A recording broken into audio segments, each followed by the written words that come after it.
그다음에는 어떤 거를 네. 분석했어요. 노동 유연성 없으면 다음은 이제 저희가 이게 최초로 분석한 건데요. 아, 네. 예. 그 우리가 이제 뭐 통합당에서도 지난번에 총선 때 네. 그 공약으로 내세웠는데 법인세를 감면해주자. 네. 이런 얘기를 이제 많이 했지 않습니까? 그렇죠. 그럼 법인세를 감면하면 기업이 그거만큼 가지고 투자를 늘리고 투자를 내면 일자리가 늘죠. 선순환되는 그래서, 거죠. 예, 그래서 법인세 감면하면 고용이 증가한다고 이렇게 생각하는 거죠. 네. 근데 과거 데이터를 보니까 그렇지는 않습니다. 아, 그래요? 네. 법인세를 감면해도 고용이 증가 거의 없습니다. 또는 오히려 후퇴하고. 그 왜 그런지 봤더니 바로 노동 유연성이 저게 주범이라는 얘기네. 그러니까 이게 같이 동반이 안 되면 안 됩니다. 그러니까 노동 유연성이 동반돼야 예. 효과가 있는 거지. 그러니까 우리는 지금 노동 유연성이 지금 없는 거 세계 아니에요? 꼴찌 경직된 거 아닙니까 지금? 예. 그 생각을 한번 해보십시오. 기업이 만약에 이제 투자를 한다는 거는 투자한 다음에 매출이 한 매년 지속적으로 나와줘야 내가 공장 세우고 정기적으로 사람 뽑았던 거 유지가 되는 거 아닙니까? 그렇죠. 예. 근데 만약 경기가 안 좋아져요. 매출이 저하돼갖고 더 유지할 수 없어. 그럼 공장은 없앨 수 있으나 사람이 정기적으로 뽑아놓으니까 못 없애는 거예요. 그러니까 기업의 입장에 선뜻 내가 투자하기가 이게 지속될 수 있느냐?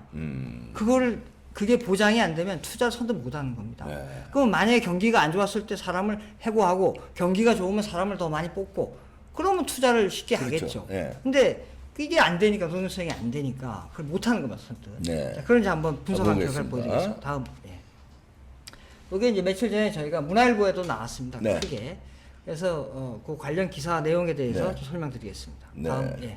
다음 보시겠습니다. 자, 그래서 그냥 심플하게 법인세하고 고용 관계를 봤습니다. 여기가 이제 세로 축이 이제 고용 증가율이고 네. 수평 축이 이제 법인세 증가율입니다. 네. 그래서 그냥 점만 찍어봤습니다. OECD 데이터를 네. 가지고 점만 찍어본데 별 관계가 뭐 비례하는 건지 반비례하는 건지 안 나타나 뚜렷하지 않지 않습니까? 네, 이런 그러네요. 직선이. 그래서 이게 왜 이러지?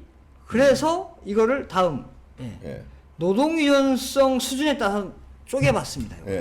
이 쪼개보니까 이렇게 나타납니다. 노동 유연성이 낮을 때 하위 20%쓸 때는 이게 비례합니다. 이 의미는 뭐냐면 여기 이제 법인세 증가율이고 수직축이 고용 증가율이니까 법인세가 저기 감소하면 이게 증가해야 되려면 이게 반비례를 해야 됩니다. 그렇지. 반비례. 근데 정비례하네요. 정비례하니까 오히려 법인세 감면했는데 오히려 고용이 감소합니다. 언제? 네. 노동 유연성이 떨어질 때는. 아주 떨어질 낮을 때. 때는. 네. 그 다음에 이제 노동 유연성이 그러면 20에서 50 중간 수율 때는 별 이렇게 아까처럼 별 차이가 없고. 별 그 차이가 다음 없고. 자, 그 중간 수율 때 이때도 별 차이가 없습니다. 네. 살짝 약간인데. 근데 노동 유연성이 상위 25% 가장 높을 때. 높을 때는 보십시오. 노동 유연성이 높다는 건 좋다는 거죠. 그렇죠. 이제 유연성이 쉽게 사람을 고용하고 쉽게 자르고 예. 노동 유연성이 좋다는 건 좋다는 겁니다. 높다는 거는. 네. 자, 정확히 반비례가 반비례, 나타나지 않습니까? 이게 점만 찍은 건데. 자, 이 의미는 법인세를 감면하면 고용이 증가한다. 이런 의미입니다. 그러네요. 그러니까 이 데이터만 그냥 뭐 추정 같은 거 필요 없이 데이터만 그냥 봐도 이거 OECD 우리나라 포함해서 OECD 데이터입니다. 노동 유연성이 낮을 때는 오히려 이 법인세 감면이 오히려 아무 영향이 없는 거죠. 오히려 반대로 가거나. 근데 노동 유연성이 높을 때는 확연히 법인세 감면 영향이 있는 겁니다. 그래서 법인세 감면하고 이 노동 유연성은 동시에 사실 정책을 해야 됩니다. 다음 저거는 이제 그냥 점만 찍은 상관관계 분석인데요. 정확하게 인과관계 분석을 과학적으로 해봤습니다. 자, 이것도 뭐 저희가 분석한 거는 이게 간단한데 한 몇 개월 걸린 겁니다. 아이고, 그렇군요. 최초 분석입니다. 자, 분석 방법은 제가 전에 말씀드린 하우스만 테일러 추정 방식을 썼고 상당히 어드밴스 방식입니다. 분석 자료는 2008년부터 2017년 OECD 데이터입니다. 분석 결과입니다. 노동 유연성이 상위 25%일 때 법인세 증가, 쉽게 하면 이제 법인세가 1% 포인트 감소하면 고용이 최대 0.16% 증가한다. 그러니까 아까하고 동일하게 그 데이터만 찍은 거하고 상관관계 분석하고 일치하게 나온 겁니다. 그러네요. 그 노동 유연성이 그만큼 일자리 창출에 중요하다 이런 얘기예요. 예, 그렇습니다. 예, 다음 그래서 저거를 이제 그대로 그래프로 네. 한번 이제 찍어봤습니다. 인과관계 분석 나온 네. 거를 이게 법인세 증가율이고 이제 고용 증가율입니다. 자, 요게 이제 1분위, 2분위, 3분위, 4분위 되는데 요걸 네. 노동 유연성을 낮은 데부터 높은 데까지 쭉 나래비로 한 상태에서 네 개를 자른 겁니다. 네. 그래서 1분위일 때는 아까 상관관계 분석처럼 이게 비례의 관계가 나옵니다. 1분위가 노동 유연성이 낮을 때, 예, 낮을 때. 노동 유연성이 안 좋은 겁니다. 예. 안 좋을 때 이게 이럴 때는 오히려 법인세를 증가해도 고용이 줍니다. 법인세를 감소해도 고용이 줍니다. 예. 그러니까 이렇게 쭉쭉 주는데 이게 이제 기울기가 좀 올라갈수록 좀 떨어지지 그렇죠. 않습니까? 그러다가 노동 유연성이 좋으면 예. 다시 말해서 노동 유연성이 높아질 때, 좋을 때는 법인세를 감면하면 고용이 증가한다. 증가한다. 이게 딱 요거 이제 분석한 걸 그래프로만 나타낸 겁니다. 그렇죠. 예. 그래서 다음 그래서 이게 대단한 어떤 분은 야 이게 뭐 당연한 거 아니야 뭐일 수도 있지만 야 이거 뭐 갑자기 왜 이런 걸 얘기할 수도 있지만 이게 대단히 중요한 정책적으로 왜 중요하냐? 그렇죠. 계속 우리는 법인세 인하하라, 법인세 증가하라 이것만 지금 논박을 하고 있어요. 네. 근데 아까 보신 것처럼 네. 법인세 인하한다고 해서 투자를 늘려서 고용을 증가시키지 않아요 기업이.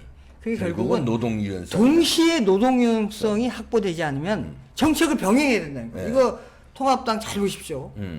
법인세 인하만 지금 얘기하는데 그렇게 해서는 안 돼요. 네. 법인세 인하와 노동 유연성을 같이. 왜냐면 박근혜 정부 때 줄 푸세해갖고 이제 세금을 낮춰라 해서 네. 법인세 낮추라고만 했는데 네.